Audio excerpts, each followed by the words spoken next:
व्रत का सबसे पहला नियम, एकादशी व्रत का सबसे पहला नियम है कि आप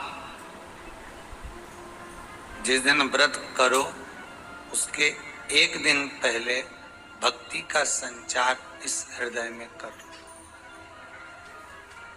भक्ति का संचार इस हृदय में कर लीजिए। जिस दिन आप व्रत करो, जैसे एकादशी का व्रत कर रहे हो तो दशमी के दिन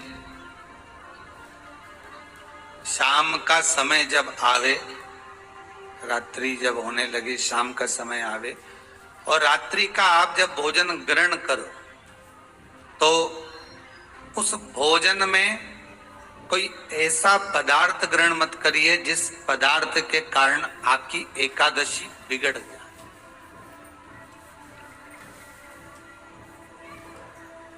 एकादशी का दूसरा नियम बहुत ध्यान से सुनिएगा। जिस दिन आपकी एकादशी का व्रत हो उस दिन प्रयास करिएगा कि अपने हाथ से किसी भी वृक्ष की कोई पत्ती टूटे ना।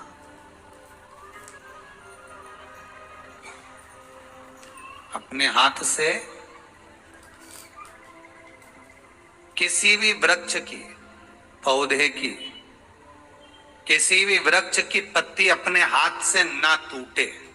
बहुत ध्यान दीजिएगा महाराज। एकादशी का ये दूसरा नियम है कि अपने हाथ से किसी पौधे की, किसी वृक्ष की, किसी डाली की कोई पत्ती टूटे ना, कोई पत्ती ना टूटे, इसका प्रयास करिए।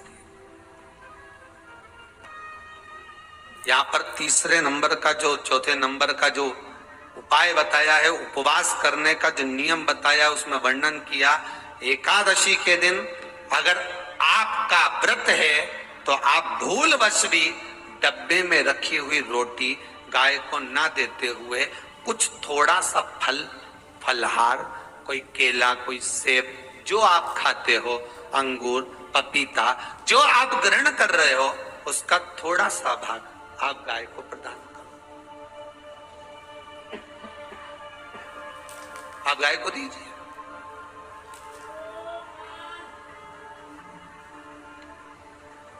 रोटी ही दी है, डब्बे में से निकाल के ले गई, गाय आई है, रोटी देना, देव मना नहीं। बाकी के दिन आप आपके बेटे से कह दो रोटी दिया बेटा जा, पर आप अपने हाथों से, आपका व्रत है तो आप फलाहार आप कर रहे हो तो फलाहार का ही दान गौ माता को दीजिए। पांचवा वर्णन किया चतुर्थ भाव में, बन सके जितना एकादशी के दिन भगवान का ओम नमो भगवते वासुदेवाय का जाप करें या अपने गुरु मंत्र का स्मरण करें, या जो मंत्र आपके हृदय में समाहित हो, श्री शिवाय नमस्तुभ्यम, ओम नमः शिवाय, राम कृष्ण शिव, जो मन पड़े उसका भजन करें, पर दिल से करें। जितनी देर करते बने उतना देर। माला पकड़ने की भी जरूरत नहीं कि माला पकड़ के बैठता हूं तो घट की जिब्या से जप लो, नहीं जी जी वही उत्ता में पूरा हो जाए, वही बहुत महाराज। पांचवा नियम कहा, जिस दिन आपका व्रत रहे किसी निंदक से बात ना करें। निंदक जानते हो? भाई दूज के दिन, दिवाली की जो भाई दूज होती है ना, होली दिवाली की जो दूज होती है, उनमें ऐसा गोबर का भाई दूज बनाते हैं और पास में एक चुगलखोर भी बना है और चुगलखोर के ऊपर ऐसा भाटा दर्द है, पत्थर। अब तुम्हारे उधर रखे कि नहीं रखे हमें नहीं मालूम रहे हो, जितने आस्था पे सुन रहे हो, पर हमारे इधर तो ऐसा रहता है, गोबर का भाई बहन बनाए और उसकी पूजन करे, उसके पास में एक गोबर का चुगल चोर भी बनाए, उसके ऊपर भाटा दर्द। कथा वर्णन कर रही है, निंदक से बात ना करें। मान लो किसी ने आकर आपको निंदा कर भी दी तो तुरंत सूर्य नारायण भगवान का दर्शन करें और 3 बार उनका दर्शन कर कर नेत्र बंद करें, तब जाकर वो निंदा जो अंदर गई है अंदर पवित्रता प्रदान करेगी, तब जाकर एकादशी का व्रत लगेगा। पहले तो प्रयास करो, अगर जो निंदा करने आता है ना तो उसको उस दिन एकादशी वाले दिन दरवाजे पे लिख दो कि चुगल चोर। फिर कहा जीव की हत्या ना करे, अगला नियम है अपने द्वारा जीव की हत्या ना हो, प्रयास करना किसी को कष्ट ना हो। 18 नियम में से एक नियम और प्रयास करिएगा एकादशी जब भी करे तो द्वादशी से जुड़ी हुई करे, दसवीं से जुड़ी हुई एकादशी कम करे। जो वैष्णवों की एकादशी कौन सी होती है? जो एकादशी द्वादशी से जुड़ी हो, दसवीं से नहीं। दसवीं से जुड़ी हुई एकादशी व्रत कहलाती है, पुण्य फल प्रदान कर कर वैष्णवों को भगवान के चरण में छोड़ आती है। इसलिए एकादशी द्वादशी से जुड़ी हुई होना चाहिए। वैष्णव एकादशी। फिर अगला वर्णन किया गया। महाराज शास्त्र कहता है, अगला वर्णन जो किया गया उसमें बताया, प्रयास करें जिस दिन एकादशी हो उस दिन घर में बुआरी झाड़ू आदि जो लगती है वो दूसरा लगा लें। क्यों? उसका वर्णन है, अगर आप बुआरी लगाएंगे, झाड़ू लगाएंगे, पोछा लगाएंगे तो हो सकता है कोई जीव आपके हाथ के द्वारा मर जाए।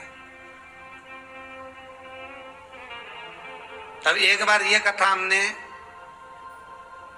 काशी में कह दी थी। कहां करोगे? सारे व्रतों में केवल एक व्रत ऐसा होता है एकादशी का जिसका उद्यापन पहली एकादशी पर भी कर सकते हो। सारे उद्यापन में केवल एक उद्यापन ऐसा होता है, सारे व्रतों में एक व्रत का उद्यापन ऐसा होता है, वो है एकादशी का।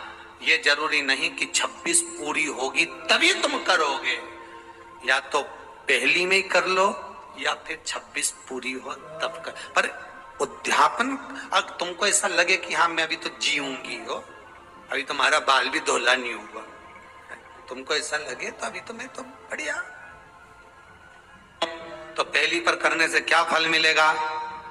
तो एकादशी की नियमावली कहती है, अगर मान लो आपने पहली एकादशी पर भी उद्यापन कर लिया, इसके बाद में जितनी एकादशी करोगे वो सारी तुम्हारे खाते में जुड़ती जाएगी। मतलब बैंक में खाता खोल लो, ठीक है? खाता खोल लिया, अब जितना कमाता जाओगा उसमें डालते जाओ, जितनी कमाई करके लाओगे उसमें जमा करते जाओ। एकादशी एक बार उद्यापन पहले में भी हो गया तो बाकी का पुण्य तुम्हारे खाते में आ जाए, उसका पुण्य।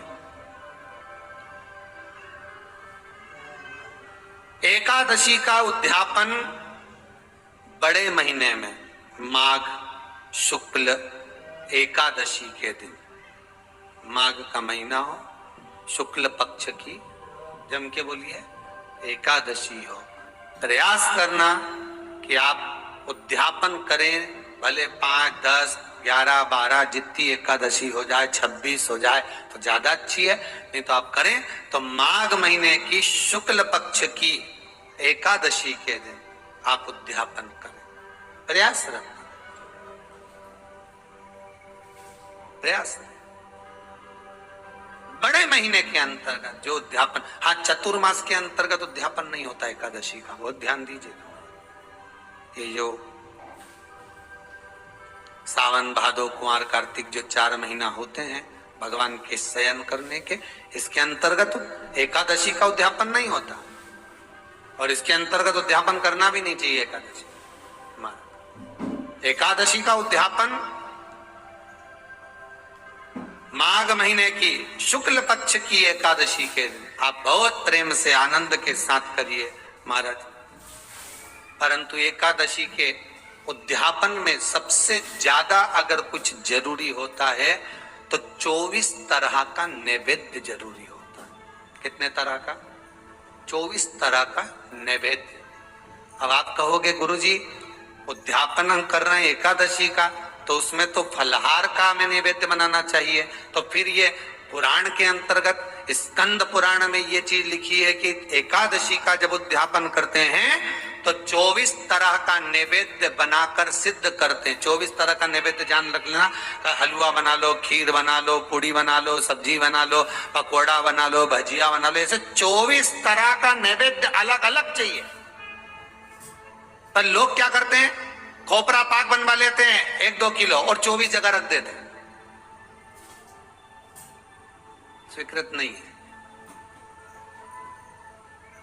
24 तरह का नैवेद्य रखा जाता है। महाराज एकादशी के दिन